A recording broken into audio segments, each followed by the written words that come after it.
நான் சக்தி, வேலூர் மாவட்டம் தொரப்பாடி பாலாஜி நகரில் 30ஆம் ஆண்டு விநாயகர் சதுர்த்தி விழாவை முன்னிட்டு இந்த வருஷம் போலீஸாருக்கு நன்றி செலுத்தும் விதமாக போலீஸ் ஸ்டேஷன் கான்செப்டில் விநாயகரை வந்து ரெஜிஸ்டர் பண்ணியிருக்கோம். ஸ்டேஷன் உள்ள வந்தீங்க அப்படின்னா நம்மளை வரவேற்கும் விதமாக 2 கான்ஸ்டபிள் நிற்க வச்சுருக்கோம். உள்ளே போனீங்கன்னா ஒரு செல்லுக்குள்ளே எலி வச்சுருக்கோம். செல்லுக்கு எதிர்க்க பார்த்தீங்கன்னா ரைட்டர் இருப்பார். மூலவராக வந்து நம்ம முத்துமலை முருகன் கான்செப்டில் விநாயகர் காட்சி அளிக்கிறார். நம்ம சென்ற ஆண்டு வந்து பார்த்தீங்கன்னா பெருமாள் கோயில் கான்செப்டில் விநாயகரை வந்து பெருமாளாக ரெஜிஸ்டர் பண்ணியிருந்தோம். அதுவும் நல்ல வரவேற்பட்டது மக்களிடையே.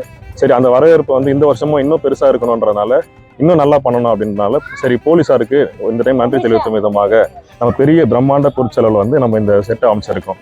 இதுவும் மக்களுடைய நல்ல வரவேற்பு பெறும் அப்படின்ற நம்பிக்கை எங்களுக்கு இருக்குது.